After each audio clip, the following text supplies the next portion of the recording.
नमस्कार दोस्तों, आज हम बात करेंगे मिडिल ईस्ट में चल रहे संघर्षों की, जो इस समय दुनिया का ध्यान अपनी ओर खींच रहा है। ये क्षेत्र लंबे समय से जटिल राजनीतिक और धार्मिक आर्थिक विवादों का केंद्र बना हुआ है। हाल ही के दिनों में ये संघर्ष और भी गंभीर हो गया है। आइए इसे विस्तार से समझते हैं। इस बार के संघर्ष की शुरुआत मुख्य रूप से इजराइल और हमास के बीच में हुई।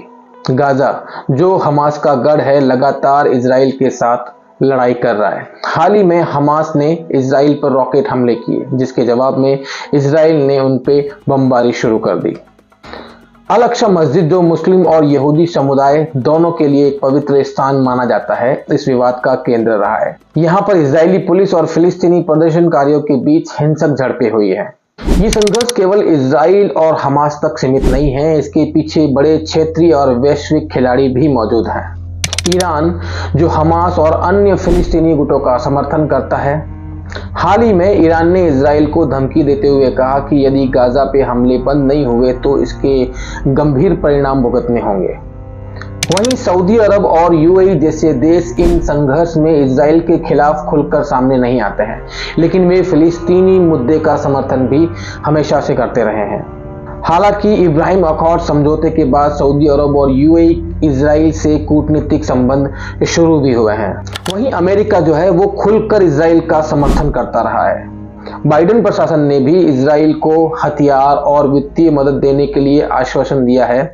गाजा पट्टी में इस समय की स्थिति बहुत ही ज्यादा खराब हो चुकी है।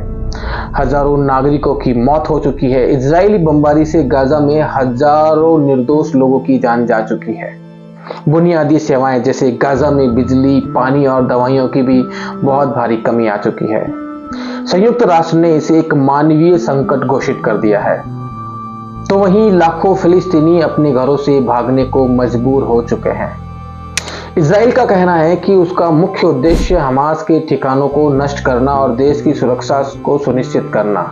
इजरायली सेना ने गाजा में कई बड़े ठिकानों पे हमले किए, जहां पे कई आम लोग रहते थे और वहां पे कई आम लोगों की जिंदगी खत्म हुई। उनका दावा है कि उन्होंने हमास के कई शीर्ष नेताओं को मार दिया है, लेकिन शीर्ष नेताओं के साथ साथ उन्होंने कई मासूम लोगों की भी जानें ली। मिडिल ईस्ट में जारी संघर्ष का असर वैश्विक तेल आपूर्ति पर भी पड़ सकता है। इससे पेट्रोल और डीजल की कीमतों में वृद्धि हो सकती है। अमेरिका, रूस, चीन और यूरोपीय यूनियन इस मामले में अपनी अपनी रणनीतियां बना रहे हैं। ये संघर्ष अंतर्राष्ट्रीय राजनीति में शक्ति संतुलन को भी प्रभावित कर सकता है। लेकिन अगर ये संघर्ष और लंबा चलता रहा तो इसमें आतंकवादी संगठनों को भी बढ़ावा मिल सकता है। मिडिल ईस्ट के इस संघर्ष का कोई आसान समाधान नहीं है, लेकिन कुछ कदम जो है वो उठाए जा सकते हैं। इसमें सबसे पहले तो इजराइल और फिलिस्तीनी नेताओं को बातचीत के लिए आगे आना होगा। संयुक्त राष्ट्र और अन्य अंतर्राष्ट्रीय संगठनों को शांति स्थापना में सक्रिय भूमिका भी निभानी होगी।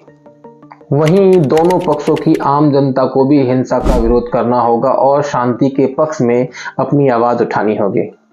मिडिल ईस्ट का ये संघर्ष केवल दो पक्षों की लड़ाई नहीं, बल्कि ये पूरी दुनिया को भी प्रभावित कर रहा है। जरूरत है कि सभी पक्ष अपने मतभेदों को दरकिनार कर शांति और स्थिरता की ओर कदम बढ़ाएं।